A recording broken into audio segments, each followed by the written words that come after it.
Soyez tous salués dans le nom puissant de notre Seigneur Jésus et soyez aussi bénis dans le nom puissant de notre Seigneur Jésus. Pourquoi je le dis? Parce que c'est le seul nom qui a été donné dans tous les livres de foi. Si vous regardez tous les livres de foi qui existent, depuis la nuit des temps jusqu'à nos jours, tous les livres révélés du Dieu, il n'y a pas un seul livre dans lequel un homme est appelé sauveur à part Jésus.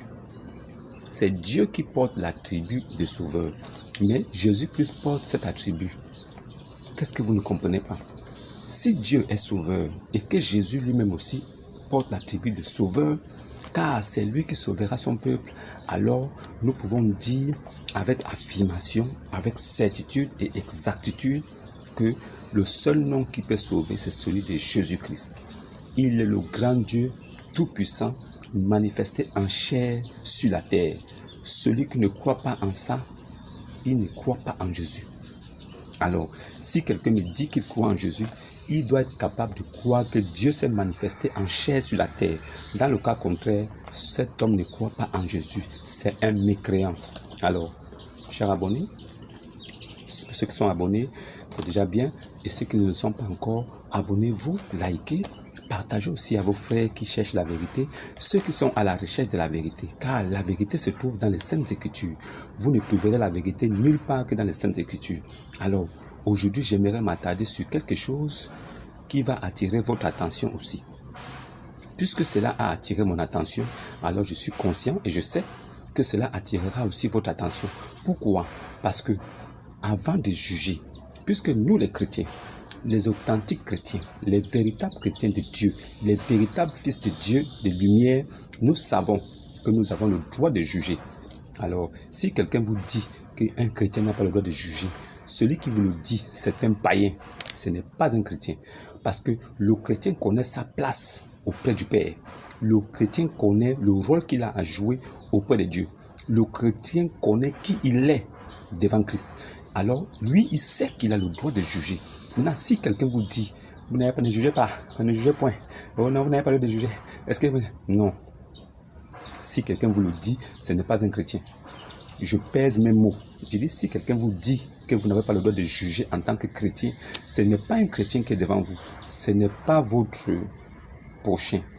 Votre prochain, c'est celui qui est chrétien comme vous, qui a reçu la doctrine de Christ, qui a reçu la doctrine selon la base des saints apôtres de Christ. Alors, la doctrine de Christ est authentique. Et ce n'est pas tout le monde qui la possède. Alors, pour posséder la doctrine authentique de Christ, il faut au préalable être choisi par Christ. Maintenant, ceux qui font des écoles pastorales pour devenir des pasteurs, ceux qui font des écoles théologiques pour apprendre à connaître Dieu, ceux qui sont passés par des grands séminaires, petits séminaires, ceux qui ont fait toutes ces choses-là pour devenir révérends ou pasteurs, ceux-là ont été formés des mains d'hommes et des paroles d'hommes pour devenir serviteurs de Dieu. Ceux-là, Dieu ne les connaît pas. Le ministère sacerdoce de Dieu s'obtient par l'Esprit Saint. C'est l'Esprit Saint qui donne ce ministère à un homme. Ce n'est pas un homme qui va former un autre homme pour que cet homme devienne homme de Dieu. Ce n'est pas possible. Si vous êtes homme de Dieu formé par un homme, vous êtes homme de homme. Il faut bien comprendre ce que je dis. Un homme qui a été formé par un autre pour devenir serviteur de Dieu, alors il est homme de homme. Il n'est pas homme de Dieu. Faites la nuance et la différence entre ces choses. Voilà pourquoi le peuple de Dieu périt parce qu'ils n'ont pas la connaissance. Ils sont égarés. Je suis conscient que beaucoup d'enfants de Dieu aujourd'hui sont égarés. Pourquoi? Parce qu'ils n'ont pas la révélation. Ils n'ont pas la connaissance. Et ils sont tombés entre les mains des brigands spirituels, des voyous, des gens qui sont là pour leur propre bien, des personnes qui sont venues seulement à Dieu pour s'enrichir, pour leur intérêt personnel, des vendeurs d'huile d'olive, des vendeurs d'eau bénite, de puits de Jacob, des vendeurs de bonbons sanctifiés, vendeurs de caleçons sanctifiés, des vendeurs d'encens, des vendeurs d'illusions. Ils vous vendent tout ce que vous voulez, mais tant que Dieu n'a pas mis la main dessus, cela n'arrivera pas. Certains vous vendent même des prophéties. Ils vous disent des choses qui vont vous plaire, qui vont vous réjouir, et ils vous demandent de venir prendre le code avec eux. Comment un homme peut te vendre une prophétie? Tu vas devenir comme ça, tu auras les millions. Tu dis Amen. Et après, il te dit non, il faut que tu viennes prendre le code avec lui. Donc, c'est lui qui détient le code. Comment c'est possible? Un homme te fait une prophétie qui vient de Dieu. Alors nous savons tous que le destin d'un homme est tout tracé avant la fondation du monde par Christ lui-même. Nous savons que Christ, c'est l'Esprit éternel. Alors, l'Esprit éternel, avant la fondation du monde, nous a déjà tous destinés à un destin. Chacun de nous a un destin. Chacun de nous a un parcours terrestre. Et chacun de nous a quelque chose qui vient pour accomplir sur la terre. Cela ne dépend pas de lui, mais cela dépend de celui qui l'a créé, de son créateur. Alors, si un pasteur vous dit que vous allez avoir ceci, vous allez avoir cela, vous allez posséder les clés de votre maison, vous allez faire ceci, et que cela n'arrive pas, cela n'arrivera pas aussi. Cela n'arrivera point. Pourquoi? Parce qu'il vous dit des choses de son propre gré. Ce n'est pas l'Esprit de Dieu qui lui fait dire ces choses-là, car l'Esprit de Dieu ne le connaît même pas. Dieu ne le connaissant pas, ce qu'il vous dit n'arrivera pas. Ne soyez pas étonnés. Vous perdrez votre temps dans ces assemblées pendant des années. Et quand vous allez comprendre que rien ne s'est passé, vous allez entendre une lumière, vous allez voir une lumière qui brille au loin. Cette lumière-là, elle n'est pas grande. Elle n'attire pas beaucoup de personnes, mais elle attire ceux qui sont prédestinés au salut. Parce que pour être prédestiné au salut, il faut avoir écouté la véritable doctrine de Christ, authentique de Christ. Il faut avoir écouté les paroles qui viennent de Dieu, ni plus ni moins. Il faut avoir écouté la parole de Dieu elle-même, ce qui se trouve dans les Saintes Écritures. Il faut avoir écouté Dieu, car Dieu se révèle dans sa Bible. Dieu se révèle dans les Saintes Écritures. Alors, aujourd'hui, nous parlerons de quelque chose qui me touche et qui me sidère. Assemblée de Dieu. Assemblée de Dieu, je ne sais pas de quel Dieu il s'agit. Assemblée de Dieu, de quel Dieu? La question que nous devons nous poser, c'est assemblée de quel Dieu? Toutes les assemblées de Dieu, au Gabon, en Afrique, dans le monde entier, ne sont pas de Dieu. Je vais récapituler pour que vous écoutez très bien. Toutes les assemblées de Dieu, les soi-disant églises assemblées de Dieu au Gabon, dans l'Afrique et dans le monde entier, ne sont pas les assemblées de Christ. Les véritables assemblées de Dieu là, ce sont des vrais chrétiens qui enseignent ce que Christ a laissé comme héritage. Pas plus, pas moins. Les assemblées de Dieu ne sont pas avec Christ. C'est un groupe de voleurs, c'est un groupe de brigands spirituels, c'est un groupe de marmailleurs. Ils se servent du nom de Dieu, mais ne font pas la volonté de Dieu. Alors, qu'est-ce que c'est que la volonté de Dieu? La volonté de Dieu, c'est d'exercer la miséricorde et la compassion. La volonté de Dieu, c'est de faire ce qui est écrit et de ne pas aller plus loin ou moins loin. La vérité de Dieu, c'est de rester sur ce qui est écrit seulement. C'est ça la vérité de Dieu. C'est ça la justice de Dieu aussi. Alors, si quelqu'un vous dit qu'il est assemblée de Dieu, et il dit qu'il est chrétien, mais dans son assemblée, il baptise au nom du Père, du Fils et du Saint-Esprit. Entre un assemblée de Dieu et un catholique, où est la différence? Expliquez-moi. Où est la différence entre un assemblée de Dieu et un catholique? Les deux baptisent au nom du Père, du Fils et du Saint-Esprit. Sachant bien que O, c'est au singulier, c'est AU. AU, il n'y a pas X. Donc, au nom du Père, ils doivent donner le nom du Père. Au nom du Fils, ils doivent nous donner le nom du Fils. Au nom du Saint-Esprit, ils doivent nous donner le nom du Saint-Esprit. Car ça va faire 3 personnes, 3 entités, 3 divinités. Alors, chacun doit porter son nom. Qu'il nous donne le nom de ces 3 entités. Ça n'existe pas. Parce qu'ils n'ont pas la révélation. Eux-mêmes des hommes, ils forment d'autres hommes pour dire qu'ils sont serviteurs de Dieu. Ça ne se passe pas comme ça. Pour servir Dieu, il faut avoir été touché par le Saint-Esprit. Ce n'est pas la formation d'un homme. Vous ne pouvez pas me montrer un passage biblique là où il y a une formation, ça veut dire que là où Paul a formé des hommes pour devenir des hommes de Dieu. Vous ne pouvez pas me montrer un passage biblique là où Pierre a formé des hommes pour devenir des enfants de Dieu. Paul, lui, il a été touché par le Saint-Esprit parce qu'il persécutait Jésus. Alors, Jésus lui a apparu. Pourquoi me persécutes-tu? Il dit, qui es-tu, Seigneur? Je suis Jésus que tu persécutes. Et Paul, plus tard, est devenu un grand messager de Dieu, de Christ. Alors, il a eu la formation là-haut. On vous dit que c'est l'esprit qui révèle les choses à l'homme. Ce n'est pas un homme qui va révéler les choses à un autre homme pour que cet homme devienne un homme de Dieu. Vous êtes perdus. École pastorale, école grand séminaire, c'est de la folie des hommes. On ne forme pas un homme de Dieu. Un homme de Dieu se fait former par Jésus lui-même. Assemblée de Dieu n'est pas avec Dieu. C'est des voyous. Je le dis haut et fort. Ils font le baptême au nom de Jésus. Dans cette assemblée-là, c'est-à-dire toute l'assemblée prie en langue. Vous voyez une assemblée où tout le monde parle la langue.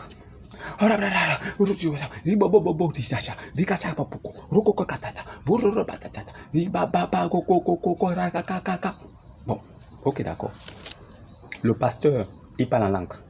La maman pastoresse, elle parle en langue. Petit pasteur, il parle en langue. Pasteur cadet, il parle en langue. Pasteur junior, il parle en langue. Pasteur auxiliaire, il parle en langue. Ils parlent tous en langue et les fidèles aussi suivent. Donc imaginez le tohu-bohu qu'il peut y avoir dans cette assemblée. Voilà pourquoi vous voyez souvent, ils font souvent du carnage, du bruit. Ils font une nuisance sonore qui n'a pas son nom. Et tout le monde est scandalisé d'écouter ce qui se passe. Vous vous arrêtez devant cette assemblée, vous n'écoutez rien. Seulement les bruits des cacophonies, des chèvres, des boucs, des moutons. Qu'est-ce que vous êtes en train de faire, les gars? Qui vous a envoyé? Et des fidèles qui n'ont pas la révélation, des perdus. Ils sont dans ça, comme ça, embobinés. Ils racontent n'importe quoi. Dieu a dit dans sa parole que 2 ou 3 parlent en langue. Tout au plus. Il a limité ça. Le parler en langue est limité par 2 ou 3 au plus. Et qu'à chaque fois qu'un parle en langue, qu'il y ait une personne qui soit touchée par le Saint-Esprit dans l'assemblée pour interpréter ce que le premier a dit. Ainsi de suite. Ça ne peut pas aller jusqu'à plus de 2. 2, 3 fois, ça va s'arrêter. Parce que l'Esprit de Dieu vient pour édifier le peuple, pour les apporter une révélation, une nouvelle qui va faire grandir l'Église. Alors Dieu ne vient pas pour faire parler les gens en langue de folie. L'Esprit de Dieu ne vient pas donner la folie à tous les fidèles et aux pasteurs. Ils deviennent tous fous, ils racontent la merde, ils crient tous et tout le monde ne comprend rien du tout. À la fin de ça, le pasteur dit devant Amen, Amen, Amen, Amen, Amen, Alléluia, Alléluia à quoi? Tu viens de parler en cacophonie tout de suite. Tu as pris plus de 5 minutes pour casser les noix. Tu as fini de faire tout ça.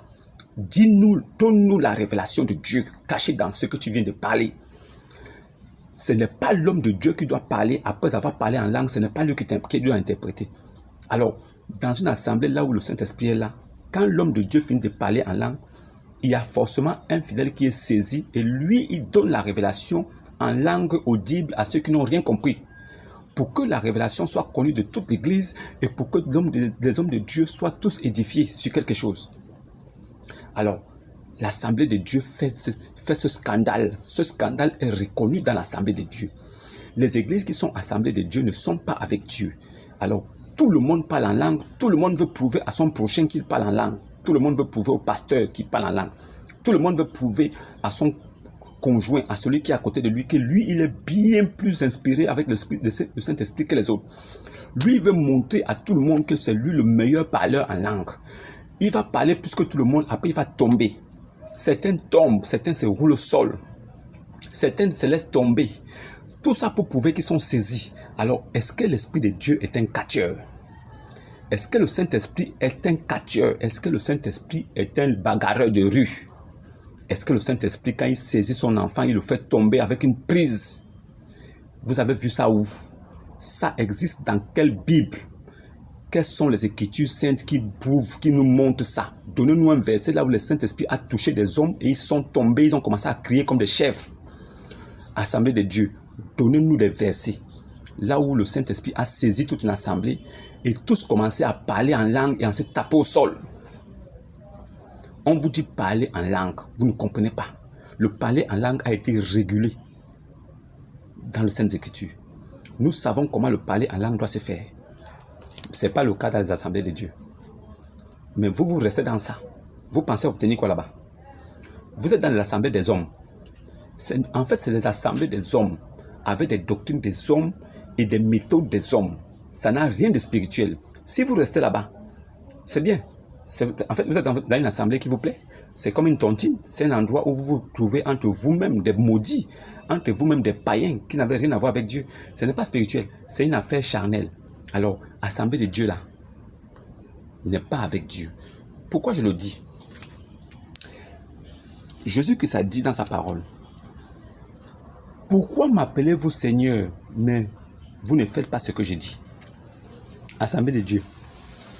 Comment vous appelez Jésus Seigneur, mais vous ne faites pas ce qu'il dit? Expliquez-moi ça. Je m'adresse à toutes les assemblées de Dieu, toutes les personnes qui appartiennent à ces religions-là, qui sont assemblées de Dieu. Venez me répondre. Comment pouvez-vous appeler Jésus-Christ Seigneur et vous ne faites pas ce qu'il dit? Ce que vous faites là, est-ce que c'est ce que Jésus a dit? Toute l'assemblée parle en langue. Est-ce que c'est ce que Jésus a dit? Vous baptisez au nom du Père, du Fils et du Saint-Esprit. Est-ce que c'est ce que Jésus a dit? Vous faites des écoles pastorales, grands séminaires, petits séminaires. Vous faites l'école théologique. Est-ce que c'est ce que Jésus a dit? Montrez-nous un passage là où les apôtres de Jésus sont allés faire école théologique. Là où Paul a fait école théologique. Là où Pierre a fait école théologique. Montrez-nous ça. Montrez-nous des versets là où il faut d'abord aller à l'école pour apprendre Dieu. Montrez-nous ces versets-là. Assemblée de Dieu, vous êtes des maudits. Si vous restez dans ça, votre direction c'est l'enfer. Si vous restez dans cette affaire-là, vous irez en enfer tranquillement et sans embouteillage. Personne ne va vous empêcher de passer. La route sera bien goudronnée et propre. Vous allez seulement glisser dessus pour aller rentrer tranquillement en enfer. Vous allez servir de bois de chauffe pour Satan et ses démons. Parce que lui-même, Satan, il est là-bas, il vous attend. Vous allez vous consumer ensemble. Vous ne pouvez pas citer le nom de Jésus. Vous l'appelez Seigneur et vous ne faites pas ce qu'il a dit. Vous êtes des brigands. Vous êtes des brigands. Maintenant, si nous prenons le livre de Marc, Marc 16, le verset 17. Si nous prenons le livre de Marc 16, verset 17, qu'est-ce qu'il a écrit? Voici les miracles qui accompagneront ceux qui auront cru. En mon nom, ils chasseront les démons. Voici les miracles qui accompagneront ceux qui auront cru. En mon nom, ils chasseront les démons. Alors, Jésus dit que ceux qui ont cru en lui, ceux qui croient en lui, ils accompliront des miracles tels que chasser les démons. Ça, c'est ce qui est écrit. Mais les assemblées de Dieu, eux, ils tailladent les démons. Ils lient les démons, ils enchaînent les démons. Les assemblées de Dieu, eux, ils écrasent les démons. Ils piétinent les démons. Entre ce qui est écrit et ce qu'ils font, est-ce qu'ils suivent vraiment le Seigneur? Marc 16, verset 17. Voici les miracles qui accompagneront tous ceux qui auront cru. En mon nom, Jésus dit, en son nom de Jésus, ils chasseront les démons. Jésus n'a jamais dit il faut lier les démons. Il faut les taillader. Il faut brûler les démons.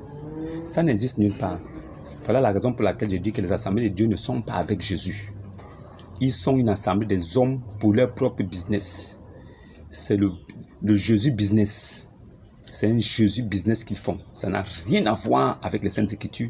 Ça n'a rien à voir avec l'Église des Saints. Ce sont des égarés. S'ils meurent dans ça, ils vont tranquillement en enfer, sans embouteillage. Maintenant, prenons aussi le Marc 10, verset 1. Puis, ayant appelé ses disciples, il leur donna le pouvoir de chasser les esprits impurs. En fait, quand nous voyons ça, nous comprenons que Jésus lui-même, il a donné l'ordre à ses enfants et à tous ceux qui vont croire en lui de chasser les esprits impurs, de chasser les démons, mais pas de les taillader. Dans les assemblées de Dieu, eux, ils tailladent les démons. Ils brûlent les démons. Ils coupent. Ils brûlent. Ils écrasent. Comment peux-tu écraser quelque chose que tu ne vois pas? Un démon est un esprit invisible. Pour le chasser, c'est au nom de Jésus. Quand il s'en va, toi-même, tu ne sais même pas qu'il est parti. Mais c'est le nom de Jésus qui le chasse. Maintenant, toi, au lieu de faire ce que ton maître a demandé de faire, toi, tu dis tu le taillades. tu l'écrases. Qui t'a mandaté? Qui t'a donné le pouvoir de l'écraser? La parole de Dieu se trouve dans les Saintes Écritures, donc la Bible. Alors, montre-moi dans la Bible là où Dieu t'a donné la procuration de pouvoir écraser un démon en son nom. Ça n'existe pas. Ça n'existe pas. Vous qui êtes encore dans cette dénomination-là, dans cette religion, la lumière parvient jusqu'à vous pour vous faire sortir de là. Pour que vous compreniez une chose, Dieu n'est pas dans les assemblées de Dieu. C'est le nom seulement qui vous séduit, le Dieu qu'ils ont mis devant assemblée. Sinon, en réalité, il n'est pas là-bas. Jésus ne les connaît pas. Ils ne font pas les choses que Dieu a laissées comme héritage à ses enfants. Ils ne font pas les choses de Christ. Ils ne respectent même pas Christ. Ils ne respectent même pas sa parole. Alors vous vous entassez là-bas comme du bois de chauffe de l'enfer pour écouter ces gens-là qui n'ont rien de spirituel. Vous allez aller en enfer si vous ne vous repentez pas tout de suite et vous sortez de là. C'est l'avertissement de Christ. Dieu vous donne son avertissement pour que vous compreniez sa parole et que vous sortiez de là. Les assemblées de Dieu ne sont pas avec Christ. Celui qui n'a pas entendu, c'est son affaire. J'ai parlé et croyez en ce que je dis, car c'est écrit. Tout ce que je dis est écrit. Alors, si quelqu'un vient à vous, il vous dit quelque chose. Si vous vérifiez les Écritures et que vous voyez que ce n'est pas écrit, alors retirez-vous de là. Tout simplement. Les assemblées de Dieu ne sont pas avec Dieu. Ils ne sont pas avec Christ. Alors, prenons aussi le Jean 14, le verset 15. Si vous m'aimez, gardez mes commandements.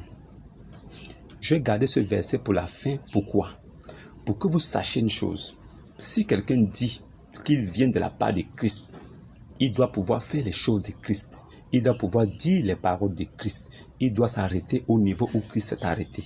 Il ne doit pas aller plus loin. Alors, tu ne peux pas venir de ma part et tu dis des choses que moi je n'ai pas dit. Qu'est-ce que ça signifie? Tu n'es pas venu de ma part. Celui qui vient de ma part dit ce que j'ai dit et il s'arrête là.